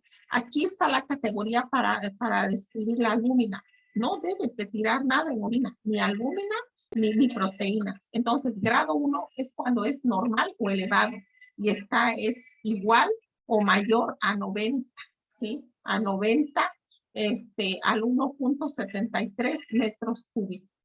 El grado 2 es cuando está ligeramente disminuido de 60 a 89, pero quiero que observen estos semáforos que está en verde, ¿sí? En amarillo y en anaranjado. No sé si se distingue. A ver, este es amarillo, anaranjado, pero estos observen como ya son rojos, ¿no? Entonces, el grado 3A dice, ligeramente moderado o disminuida la tasa de filtrado glomerular y es de 45 a 59. Esto se lo van a aprender todos, ¿eh? El grado 3B es cuando es moderada a gravemente disminuida. Pero cuando un paciente está de grado 1 a grado 3B, todavía se puede detener la progresión de la enfermedad renal crónica. Y ustedes dirán, pues, se puede detener principalmente, ¿sí? A estos pacientes hay que canalizarlos con el nutriólogo. El nutriólogo juega un papel importantísimo en el equipo multidisciplinario. El nefrólogo, el nutriólogo y enfermería nefrológica son las tres principales personas que pueden hacer que limite el daño del paciente. ¿Por qué? Porque el nefrólogo le va a dar las raciones adecuadas y le va a evitar el consumo de proteínas de acuerdo a sus requerimientos del paciente. Y no sé si ustedes lo han visto, pero los pacientes que están en diálisis o hemodiálisis se cuidan, ya no te. Entonces es cuando se quieren apegar a la dieta, no como carne, ya no como esto, no, eso ya pasó, ¿sí? En este momento que están en la prediálisis, es cuando deben ellos de cuidarse. Ya cuando el paciente está en la terapia de reemplazo renal, que coma lo que quiera, inclusive en diálisis peritoneal, que es donde pierde más proteínas, es cuando hay que debe ingerir la proteína para que no tenga un desgaste y se vaya catabolizando ese paciente. Entonces, la gente hace al revés las cosas. En esta etapa, esto es a lo que llamamos nosotros prediálisis. Esto, del grado 1 al grado 3B, esta es la prediálisis. Cuando el paciente está en grado 4 y está de 15 a 29 la tasa de filtrado glomerular, es cuando todos ustedes en enfermería nefrológica es cuando empezamos a hablarle al paciente lo que son las terapias de sustitución renal. Es cuando nosotros le decimos, mire, usted va a irse a la diálisis porque aquí en nuestro país por protocolo, los que son, que tienen seguridad, ¿no? Iniciamos con diálisis, es un catéter PENCO, los cuidados, ya le empezamos a hablar todo. O cuando es un paciente que dice, yo me quiero ir a hemodiálisis, a una máquina, necesito un acceso vascular. Y las guías, CADIGO dice que cuando este paciente está de 15 a 29 es cuando hay que hablarle de las terapias de reemplazo renal y que el paciente se haga, si es para hemodiálisis, que es cuando debe de hacerse la fístula, para que cuando llegue a esta etapa ya haya pasado el periodo de maduración y así no tenga la necesidad de que se le instale un catéter. ¿Por qué? Porque los catéteres les van a causar estenosis, ¿no? Entonces, si esto se hiciera como dice la bibliografía, pues estuviéramos hablando de otras cosas, pero la gente no lo acepta. En primera no lo acepta, ¿sí? Y lo acepta cuando ya llega muriéndose con nosotros, ya llega en acidosis metabólica, el bicarbonato bajísimo, el pH también llega con un potasio de 7, 7.5, ya no cede con medidas anticalémicas, el paciente llega con hiperfosfatemia, llega anémico, llega hipertenso, llega en acidosis y ya llega en síndrome urémico. Entonces el nefrólogo pues no le queda de otra más que rápido, le instala un catéter, lo pasa a la hemodiálisis, una vez que ya ha recibido algunas sesiones y está compensado, lo manda a diálisis peritoneal. pero de grado 1 a grado 3B, puede el paciente sí detener la progresión de la enfermedad renal crónica. ¿Dudas hasta aquí? ¿Preguntas? Armando, ¿todo claro? Todo claro, maestra. Bueno, le Solo seguimos entonces. tenía una duda. Sí. Por ejemplo, ¿cómo puedo yo cuidar la función residual de un paciente? ¿Cómo es la Cuando ya, o sea, función? me llega hemodiálisis, un paciente que todavía tiene... No, me llega un paciente que todavía tiene función residual, o sea, me llega un paciente a la hemo. Ujú. ¿Cómo yo como enfermero puedo cuidar la función residual, seguir cuidando todavía? Bueno, nosotros podemos hacer muchísimo por ese paciente. Sí, primeramente nosotros, a todos los pacientes que llegan a la unidad de hemodiálisis o que ya están, deberíamos de medirles la función renal residual cada 3 meses, cada 5 meses, cada 6 meses, pero no lo hacemos, ¿sí? O lo hacemos una vez y se nos olvida, o el paciente no tiene tampoco esa educación, ese apego. ¿Cómo se mide? Pues se mide la orina de 24 horas, ¿no? ¿Y cómo la vas tú a cuidar tu función renal residual? Que además eso le va a dar calidad de vida al paciente. Ah, pues la vas a cuidar que tu paciente no se te hipotense durante las sesiones de hemodiálisis, que tu paciente no se te hipertense en las sesiones de hemodiálisis, que tu paciente no sufra ninguna complicación en el trans, ¿no?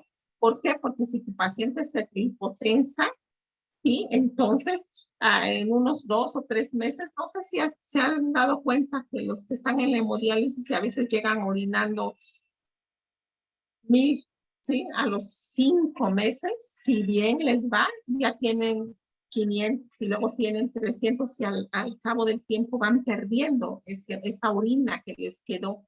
¿Por qué? Porque a veces ellos también se confían y como orinan, por ejemplo, hay pacientes que orinan 800, 500, piensan que toda la vida les va a durar eso y no se cuidan ellos, ¿sí? Siguen tomando, comiendo, no tienen ese apego, pues, a ese control. Entonces, uno a veces en el afán de ayudarlos, tú empiezas a ultrafiltrarlos y eso va haciendo que el paciente vaya perdiendo la poca función renal residual, pero no tanto en la ultrafiltración al que orina bien o al que va nada más a depuración y va ganando peso, sino al paciente que se te hipotensa durante la hemodiálisis. Yo siempre les he dicho, ¿no? Un paciente se te hipotensa, no debes de dejar pasar a más allá de tu algoritmo de actuación. ¿Por qué? Porque imagínate si el paciente se te convulsiona, yo les digo a los alumnos, si el paciente se te convulsiona, ¿qué haces en la hemodiálisis? Salte de ahí, ese no es tu lugar, porque un paciente a la hemodiálisis no va a sufrir, el paciente no va a convulsionarse, ¿sí? El paciente va a recibir un tratamiento de calidad y de seguridad. Y ahí engloba lo que es la función renal residual. Función renal residual es un tema que es fundamental para todos nosotros que estamos en hemodiálisis, principalmente porque en diálisis peritoneal se conserva mejor la función renal residual que en hemodiálisis. En hemodiálisis la pierde más rápido el paciente. Pero ¿cómo se conserva tú como enfermero? ¿Cómo la conservas? Primero medirla. ¿Cuánto orina ese paciente? ¿Por qué es importante? Porque en base a lo que orine, tiene derecho también a tomar líquidos. Si ese paciente te orina 500, entonces en todo el día va a tener derecho a tomar 1000 más 500 que orina 1500. Si orina 1000, puede tomar 1000 por todos sus alimentos, la pastilla todito, puede tomar 2000, fíjate, 2000 de líquido al día, ¿sí? Pero si ese paciente no orina nada, solo tiene derecho a ganar 1000 en 24 horas. Entonces, por eso es la importancia de cuidar la función renal residual, ¿vale? Lo vamos a ver en clases posteriores cuando veamos diálisis y hemodiálisis. Ahorita es puro prediálisis, ¿sale? Bueno, le seguimos. Esta es la determinación de riesgo según la clasificación de la enfermedad renal crónica y del grado de proteinuria. Y como ustedes ven aquí, de acuerdo a los estadios, aquí se clasifica, ¿no? Si en el estadio 1 es normal a leve, es de bajo riesgo. Entonces, como es de bajo riesgo, aquí a nosotros tenemos que hacerle mucho hincapié al paciente de todos los factores de riesgo y cuáles son los que puede modificar: el apego a su dieta, el apego a su tratamiento, el apego al ejercicio, a dejar de fumar, de tomar refresco, principalmente los son negros, Coca-Cola, había otros, esos contienen más fósforo que los demás. Aquí en el amarillo ya el riesgo es moderado, o sea, ya va subiendo, y aquí en anaranjado el riesgo es alto, pero en rojo el riesgo ya es muy alto que tienen estos pacientes, ¿no? Entonces, para eso nos sirven estos colores, para ir identificando y más que nada identificar el riesgo en el que se encuentra el paciente de acuerdo a las etapas de la enfermedad. Aquí, sí, este cuadrito también es para medir la categoría de albuminuria, la descripción y rangos el índice de albúmina creatinina por miligramos. Aquí antes, en mis viejos tiempos, nosotros no decíamos A1, A2, A3, sino decíamos microalbuminuria y macroalbuminuria, pero pues ahora las cosas han cambiado. Entonces, de acuerdo a esta propuesta o a las guías CADIGO del 2013 ya nos dicen que igual verde sin enfermedad, amarillo riesgo leve, riesgo muy alto el rojo, pero todo esto está determinado por la tasa de filtrado glomerular. Y cuando un paciente empieza a tirar albúmina menor de 30 miligramos, entonces se considera como A1. Si empieza a tirar en orina de 30 a 300 miligramos por gramo, es ya moderado. Pero si ese paciente está tirando más de 300 miligramos por gramo en 24 horas, el riesgo ya está muy alterado y ya se considera como severo. Para eso nos sirve esta tabla. Esta otra es para monitorizar cuándo vamos nosotros a mandar al paciente al nefrólogo. Porque luego los nefrólogos dicen, pero ¿por qué me lo mandas? Si no era, mándalo al médico general, mándalo al internista, ¿no? ¿Por qué? Porque es de acuerdo al estadio en que se encuentre. Si esta gente está en estadio 1, entonces no hay por qué mandarlo al nefrólogo ni al médico internista. Simplemente que se haga chequeos anuales, cada 6 meses, para ver su tasa de filtrado glomerular, que pues seguramente esta gente tiene buenos hábitos, tiene apego al tratamiento, no come sal, no toma tanto refresco, va a caminar. Si nosotros vemos que de acuerdo a la clasificación está en amarillo, entonces no hay que perderlo de vista, hay que monitorizarlo, ¿no? Enfermería nefrológica, donde se hace la consultoría de prediálisis, porque hay consultorios de prediálisis por enfermería, entonces hay que monitorizar, hay que hacer seguimientos, cómo está esta persona. Usted, mire, me va a su presión, me la va a anotar en un cuaderno a la misma hora por una semana y me viene a ver en un mes, ¿no? O de acuerdo a cómo yo lo valore. Entonces voy a monitorizar a ver su glucosa, se la checa diario y me manda sus apuntes o me los trae. ¿Sí? Así voy a monitorizar yo a mi paciente, pero si ya el incremento es severo, entonces lo voy a referir. ¿A dónde? A un internista. Si veo que ya está su problema más avanzado con mi paciente, entonces esto de rojo quiere decir que ya lo voy a referir con el nefrólogo. Ya urge que lo vea el nefrólogo para que entonces él le ajuste sus medicamentos, sus antihipertensivos, o de plano ya va a irse a la terapia de reemplazo.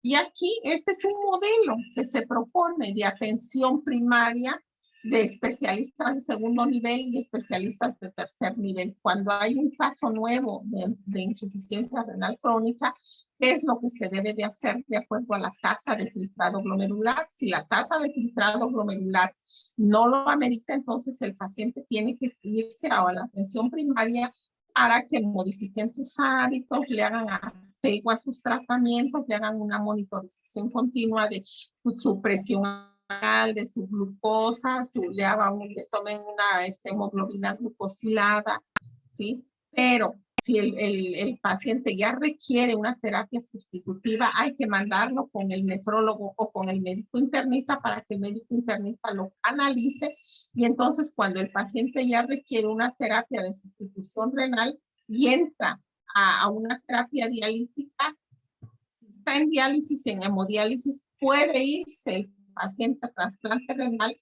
o también ya debe de ser, tiene que ir a cuidados paliativos porque el paciente ya va a empezar con comorbilidades. Esta es la detección de nuevos casos, dice aquí, de enfermedad renal crónica, su registro y referencia temprana para su manejo por especialista. Todo esto se maneja de acuerdo a la tasa de filtrado glomerular y decidir el tipo de terapia y agregar el registro respectivo. Este es un modelo de atención que nos proponen. Y acá yo les traje, yo sé que ustedes ya se lo saben, pero en prediálisis todo esto se ve. Estos son los criterios de referencia al nefrólogo de pacientes con enfermedad renal. Cuando yo voy a mandar al paciente con el nefrólogo, ya específicamente, cuando el paciente ya está en estadio 4 a 5, la tasa de filtrado glomerular está de 15 a 29 o por debajo de 15.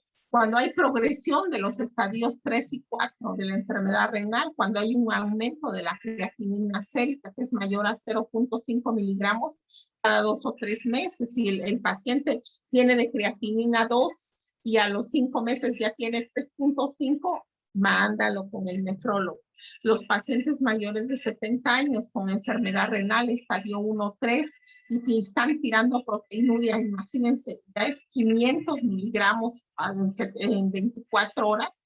Puedes seguir con control en la atención primaria, pero los pacientes, ¿sí?, que son menores de 70 años con enfermedad renal, menores en estadio 1 a 3, y la proteína es menor de 500.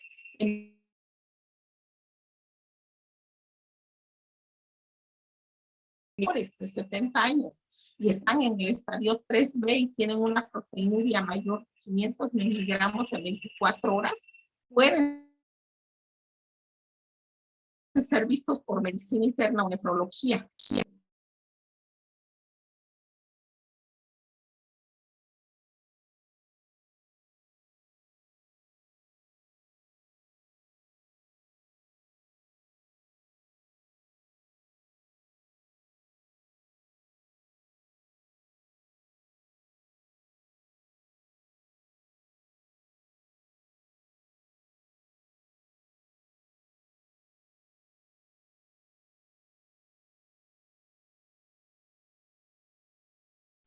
Maestra, no se le escucha.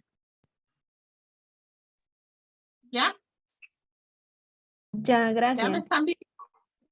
Ya, ¿Ya ya. se ve la pantalla también?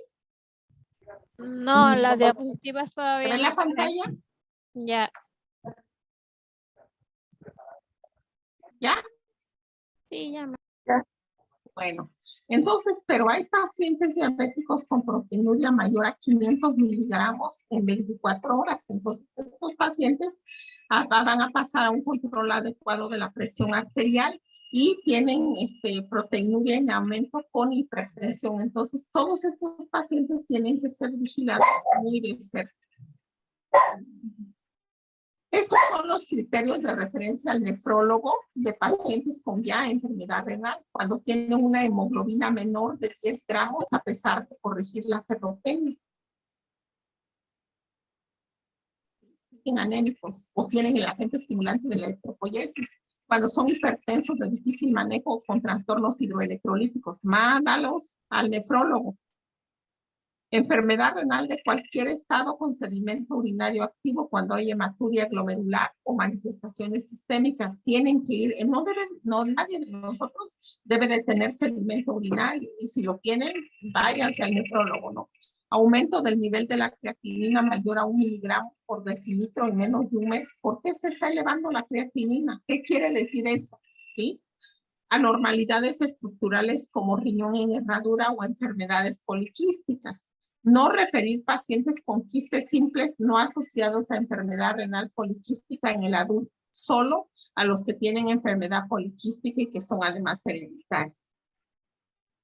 Entonces, la OMS define como las medidas destinadas no solamente a prevenir la aparición de la enfermedad, tales como la reducción de los factores de riesgo, sino también a detener su avance y atenuar sus consecuencias una vez establecida.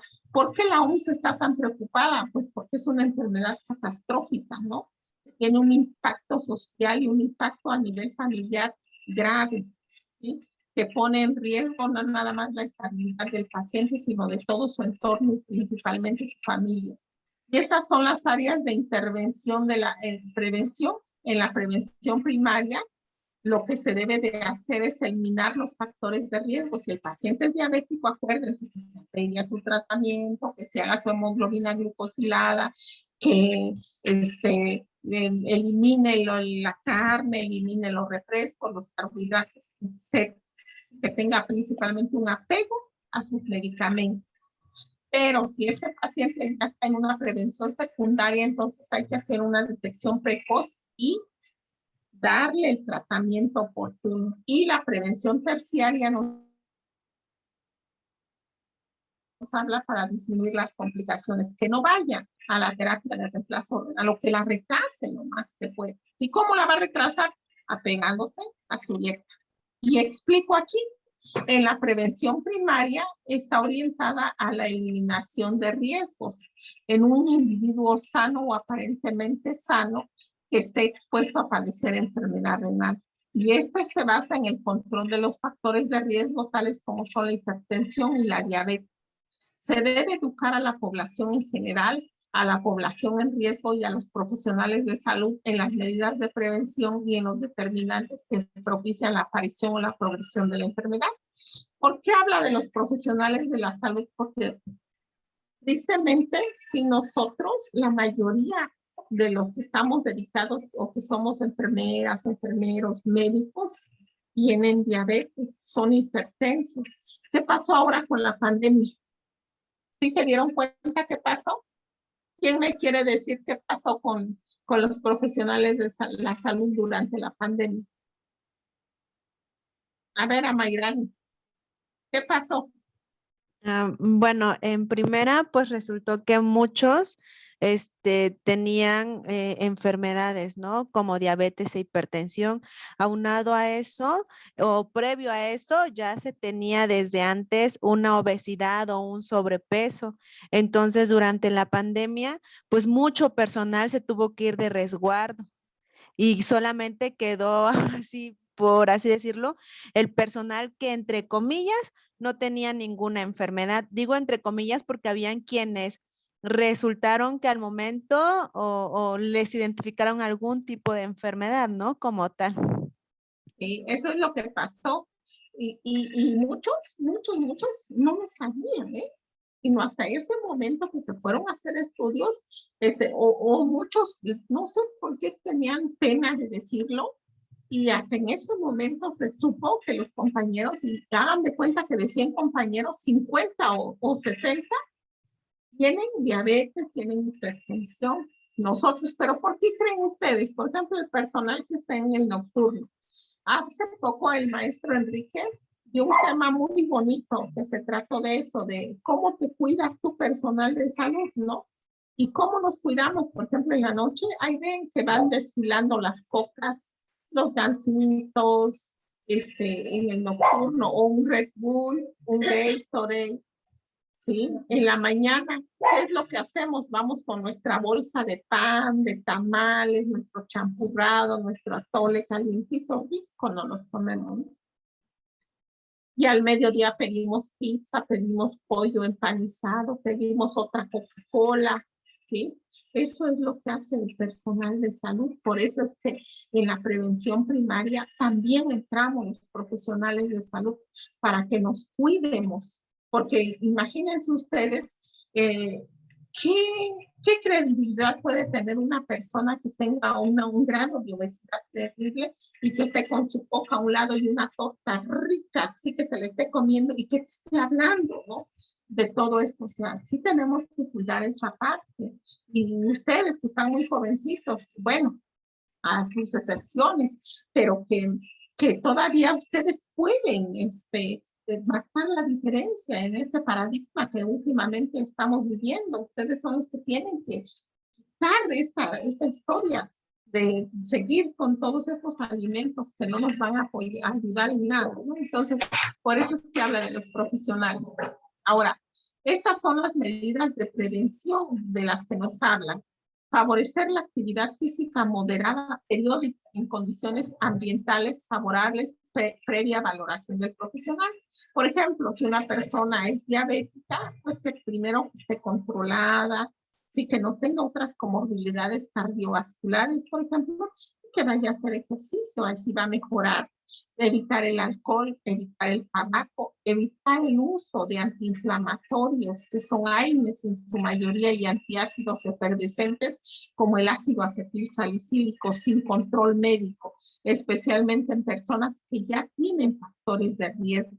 Disminuir la ingesta de sal en la alimentación a un consumo menor de 5 gramos de sal. La ingesta de proteínas no debe ser mayor de 1 gramo por kilogramo de peso por día. Estas son las recomendaciones.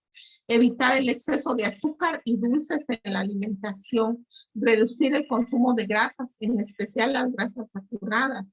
Mantener el peso adecuado para nuestra talla. Mantener una presión arterial normal o en su defecto, pues normalizarla.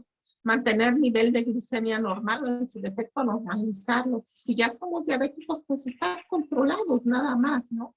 Hidratarse adecuadamente con agua, no con Gatorade, con electrolitos. ¿Por qué? Porque no los necesitamos y tarde o temprano nuestro riñón se va a deteriorar.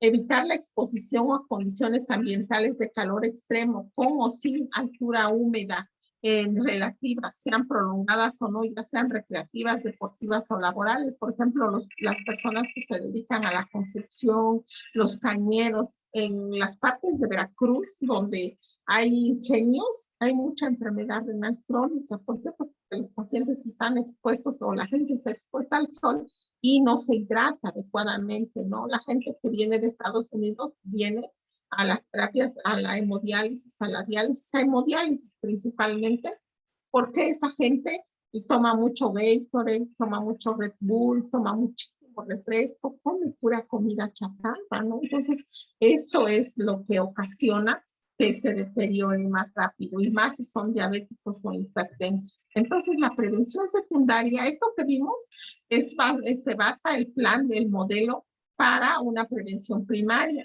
Si la persona está ya de acuerdo a su tasa de filtrado glomerular, entonces se realiza a la atención del paciente ya diagnosticado que ya tenga algún grado con enfermedad renal, parte de la detección precoz de la enfermedad y su tratamiento oportuno para reducir la progresión, sus complicaciones y el riesgo vascular asociado a la enfermedad. Entonces, esta prevención trata con un paciente que ya manifiesta daño, pero al que este daño no le significa una deficiencia en su calidad de vida, es decir, apenas va a ir deteriorando y hay que limitarlo, siendo que esta deficiencia le ha sido restaurada con resiliencia del organismo, intervenida con medicamentos u otros tratamientos. Todavía esta gente en la prevención secundaria tiene todavía oportunidad de detenerlo. Y aquí están las acciones para una prevención secundaria. Sensibilizar a todos los profesionales de la salud sobre la importancia de estimar la tasa de filtrado glomerular y medir la proteinuria, o por lo menos decirle a la gente, no debes de orinar espumoso como agua de jabón, porque estás tirando proteínas. Aportar la información adecuada a los profesionales sobre la importancia de la reducción del filtrado glomerular en la población y las limitaciones que puede tener en la población anciana, especialmente en mujeres. Identificar los signos de alarma para remitir al paciente a nefrología. Y la prevención terciaria trata de normalizar la vida de los pacientes para determinar para evitar el deterioro ulterior de su calidad de vida, más allá de las medidas terapéuticas necesarias para su estabilidad funcional en la sociedad. Esto implica que el paciente sobrevive con algún compromiso de su calidad de vida, pero manejable fuera del servicio hospitalario. Lo que hacemos nosotros, que el paciente va a la terapia de reemplazo renal y pues nosotros, nuestro principal objetivo es darles calidad de vida. Esta es la población de alto riesgo para desarrollar enfermedad renal que se debe de tamizar. ¿Qué es tamizar? Es investigar, ¿sí? Abordar, hacerle un abordaje completo al paciente que es diabético, que es hipertenso, que tiene falla cardíaca, que tiene aterosclerosis, que tiene enfermedad arterial coronaria, enfermedad arterial periférica, enfermedad carotidia, individuos con un familiar de primer grado con enfermedad renal estadio 5, con criterios de riesgo para enfermedad renal crónica. Esto es un artículo muy bonito que ustedes pueden investigarlo en esta fuente que ven aquí. Bueno, y entonces el rol de enfermería nefrológica en la enfermedad renal crónica, ¿cuál es? No es atenderlo en las terapias de sustitución renal, ¿sí? No es que yo sea buena en los accesos vasculares o que yo sea muy buena porque ultrafiltro bien al paciente, no. Sino el rol de enfermería nefrológica es la prevención, la detección y tratamiento de la enfermedad renal crónica, así también de todos los factores de riesgo cardiovasculares y los que ya vimos de progresión, de iniciación, hay que detenerlos. ¿Para qué? Pues para que el paciente no llegue a las terapias. Ese es el principal objetivo. Es cada día más activo y relevante a través de cuidados de enfermería con un abordaje multifactorial y educación sanitaria para lograr una adhesión sostenida a hábitos saludables y un correcto manejo de la enfermedad renal crónica. Entonces, si los pacientes ya están o van con nosotros a terapia sustitutiva, en este caso hemodiálisis, bueno, pues mi objetivo va a ser, si ya el paciente está, que no llegue su familiar, ¿no? Darle folletos, darles información, hacerles trípticos. Ese es nuestro objetivo, trabajar sobre la prevención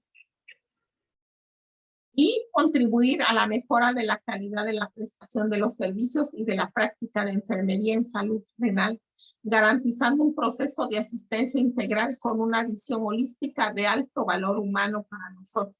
Identificar a la población en riesgo de padecer enfermedad renal crónica, a los diabéticos, a los hipertensos, apegarlos a su tratamiento, decirles, explicarles qué es la enfermedad renal y qué es lo que pasa y lo claro que está sobre todo, ¿no?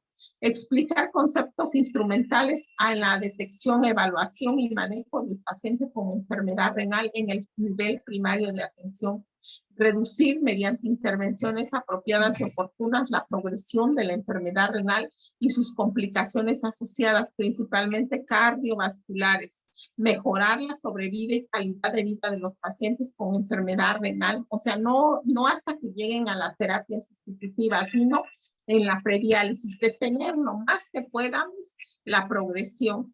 Y estas son las metas de control en enfermedad renal cuando la gente ya tiene algún grado. Así que la presión arterial se encuentre en esto, ¿no? Máximo la presión arterial sistólica 140 y la diastólica en 90. Que el control de hemoglobina glucosilada sea menor de 7, porque si es mayor de 7 hay ya riesgo cardiovascular, pero más que nada para nefropatía. Una glicemia en ayunas de estos pacientes debe de estar de 70 a 130 y una postprandial menor a 180. Si estas glicemias están por arriba de estas cifras, ya está en riesgo. Y estas son las metas de control para los el LDL menor de 100, el HDL mayor de 40, los triglicéridos deben de estar en menos de 200, el colesterol total debe de estar en menos de 175, el colesterol no HDL en menos de 130 miligramos por decilitro. La tasa de filtrado glomerular no debe de tener un deterioro mayor a 2 mililitros por minuto al 1.73 metros cúbicos. Y la proteinuria debe de ser menor de 500 miligramos en 24 horas en los renales. No sé si tienen alguna duda, alguna pregunta, algún comentario. Los escucho.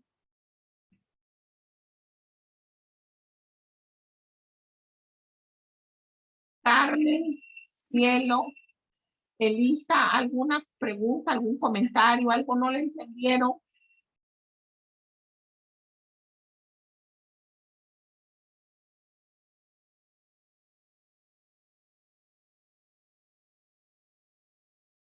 ¿Alguna duda que tengan? ¿Todo les quedó claro?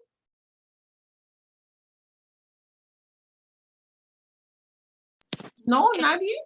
Maestra, bueno, yo, entonces en esta parte nada más es de todo lo que vamos a trabajar es pura prevención y conocer todos los parámetros para nosotros poder evitar que el paciente caiga en una diálisis y en una hemodiálisis.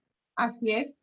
Por eso iniciamos hoy con lo que es la prediálisis, para que nosotros pues reforcemos los conocimientos y sepamos que aunque el paciente ya tenga algún grado de daño renal, nunca es tarde, ¿sí? Nunca es tarde para limitar el daño y que ese paciente no llegue, porque ya vimos todo lo costoso que es y el impacto tan grave que ocasiona en sus familiares principalmente. Y aparte de eso, son pacientes, vamos a ver, no sé si vamos a ver un tema que se llama calidad de vida, no lo recuerdo, como antes ese paciente se veía como un hombre, como dice el texto, enfermo, un hombre acabado, o sea, como que ya iba directo a la muerte, pues cuando le diagnosticaban enfermedad renal, no, pues ya se va a morir, pues no, no. Termina la función para el riñón, más no para la vida. Entonces, esto se trata de que ampliemos la información sobre lo que es la prevención. ¿Por qué? Porque la gente ya no cabe en las hemodiálisis, en la diálisis peritoneal. Entonces, por contribuir nosotros con un granito de arena con los pacientes que tienen enfermedades crónico-degenerativas, como son diabéticos, hipertensos, que se apeguen. Lo único que tienen que hacer es apegarse al tratamiento, modificar sus hábitos, modificar su estilo de vida para que eviten llegar a las terapias de reemplazo renal o insistir con ellos, pues. Eso, en la siguiente clase vamos a ver enfermedad renal crónica y falla renal aguda y vamos a empezar a ver por qué la gente se va a diálisis o hemodiálisis. Esto es una parte nada más de lo que es la prediálisis. No sé si tengan algún comentario. Yo, maestra, ay, perdón. Bueno, ya comentaba usted de todo el costo que esto tiene, ¿no? O sea, todo en cuanto a lo económico que es para el paciente cuando no tiene algún servicio, alguna atención de salud. Inclusive cuando la tienen, igual es costoso. Pero yo quiero mencionar algo que considero también es muy importante, porque tanto en el paciente como en el familiar hay un desgaste emocional. Y a veces, o sea, sufre el paciente, pero el familiar, o sea, que está en este tipo de terapias, igual llega a desgastarse bastante. Y yo creo que, o sea, más allá también de la alimentación que debe de llevar el paciente, de los cuidados que debe tener, influye mucho también esa parte emocional. Ese es mi comentario. Y así es, Amairán, y por eso es importante que los pacientes también sean vistos por un psicólogo.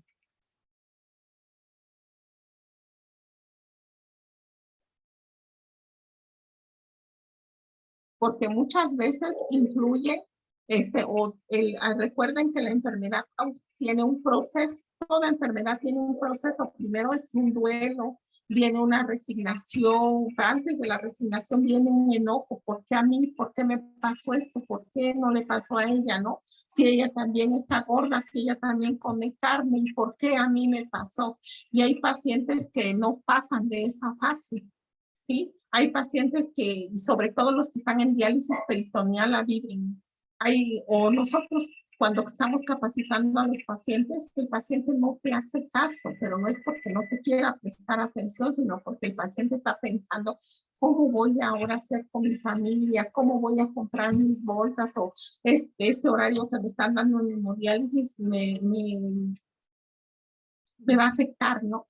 Y aparte de todo lo que hablamos del impacto, también hay otro punto muy importante, que les cambia el estilo de vida a toda la familia, porque le dicen, te vas a ir a la hemodiálisis lunes, miércoles y viernes. ¿A qué horas? A las 7 de la mañana tienes que estar acá, ¿no? ¿Por qué? Porque es el único espacio que tienes, o al contrario, hay gente que trabaja en la tarde, te vienes a las 5 de la tarde. O sea, los horarios se ajustan en base a los espacios que hay, no es en base a las necesidades. Entonces, esto también afecta mucho a los pacientes, a todo su entorno. Por eso muchas veces el cuidador ya está desgastado. El cuidador muchas veces se enferma y a veces hasta fallece más pronto que el mismo enfermo, ¿no? Y además un paciente renal es un paciente difícil y algo complicado. Por ejemplo, en estos tiempos que pasamos de calor, el paciente no se puede controlar y tiene mucha ganancia, o el paciente renal se siente bien y es un círculo vicioso porque vuelve otra vez, como se siente bien, vuelve otra vez a tomar muchos líquidos, a tener un control desmedido en su dieta y otra vez hay que ajustarle a ese peso seco, ¿no? Entonces es una situación bastante difícil y complicada. Y desafortunadamente, pues, afecta el corazón o tiene otras comorbilidades, y pues toda la terapia, como son terapias de sustitución invasivas, por ejemplo la hemodiálisis principalmente, pues tiene complicación durante su tratamiento o posterior también, ¿no? Todo va a depender del estado hemodinámico. Entonces no sé si tengan alguna otra duda, algún otro comentario.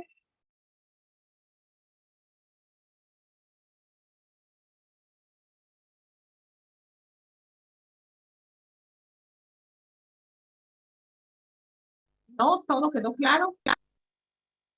Sí, maestra, nada más quería hacer Ande.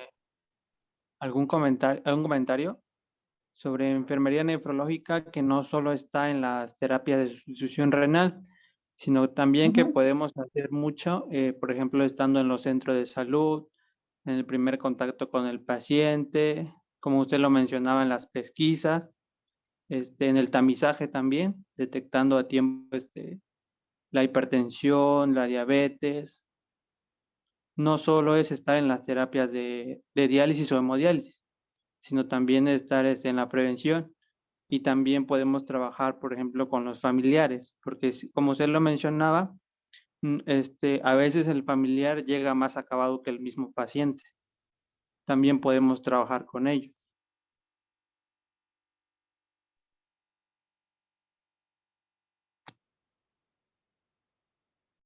Ya no te oigo.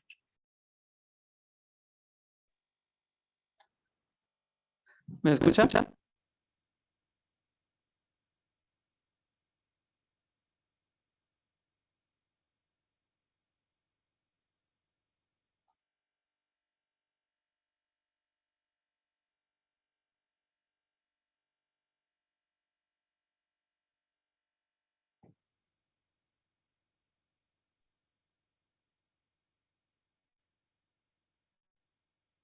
¿Sí me escucha o no me escucha? Ya te escucho bien. Me decías del paciente. Ajá, que por ejemplo enfermería nefrológica no siempre es estar en las terapias de reemplazo renal, también es estar en la prevención. Por ejemplo, el personal de salud de enfermería que está en el primer nivel de atención, pues juega un papel muy importante en la prevención, en la detección a tiempo. Por ejemplo, si hiciéramos bien nuestro trabajo en el primer contacto con el paciente, pues no llegarían a un tercer nivel o a una terapia de sustitución renal. Frenar los factores de riesgo, aplicar el tamiz, detección oportuna de diabetes, de hipertensión, y sobre todo también podemos trabajar con los familiares del paciente que tiene daño renal, como usted lo mencionaba, muchas veces el familiar llega más acabado que el mismo paciente. Por ejemplo, el paciente, después de que el paciente fallezca, el paciente con falla renal, pues ¿quién sigue? Sigue el cuidador. Así es. El cuidador que se estuvo descuidando mucho. Por esa parte también podríamos hacer mucho por esos tipos de pacientes. Y con nosotros mismos también, y con nuestros familiares sobre todo, ¿no? Así es, ¿para qué vas tan lejos? En tu misma casa, nada más, ¿no? Cuidar a tu familia, explicarles, decirles que, pues, todos los riesgos que hay. La coca es rica porque sí, un vasito, ¿no? Pero no a tal grado de consumir litros y más litros, o sea, todo con medida, pues. Y a mí me gusta mucho la carne también, ¿no? Pero pues a veces digo, creo que sí me estoy excediendo, ya uno mismo reconocer pues que estás comiendo de más. Es difícil porque dijera el maestro Enrique, no hay placer más grande en la vida que comer, ¿sí? Y sí, pero pues tenemos que tener medida también. Entonces, la próxima clase, el próximo lunes, vamos a ver enfermedad renal crónica, pero ya como tal, porque esta es la prediálisis. Vamos a ver qué es enfermedad renal crónica, signos y síntomas, y también voy a abordar con ustedes. Esto no está en el temario, pero no se preocupen, el maestro Abel no me dice nada. Yo puedo poner más temas también. Entonces, para la próxima clase, me voy a ir más rápido con enfermedad renal crónica. Vamos a ver falla renal aguda y vamos a ver un poquito de diálisis peritoneal, si les parece. Espero que les esté gustando esta primera clase. Discúlpenme, por favor, porque el internet, pues, no sé qué pasó, se fue, el Zoom no quería y todo, pero sí se logró el objetivo de que yo, mi presentación de lo que les tenía yo preparado para hoy. Yo espero que les guste y que pues todos podamos hacer algo por salvar a un paciente. Con uno que no vaya, pues ya estaremos del otro lado. Bueno, pues muchísimas gracias por su atención y nos vemos el próximo lunes. Que tengan muy buenas noches y muchas gracias por su paciencia. Y otra vez les pido una disculpa. Gracias, maestra Marisol. Y hasta luego. No sé si está Almarosa y Angelita. Cuídense mucho, que estén muy bien. Hasta luego. Gracias, maestra. Gracias, maestra. Buenas noches. Buenas noches. Gracias, maestra. Hasta luego. Hasta luego. Dios la bendiga, maestra.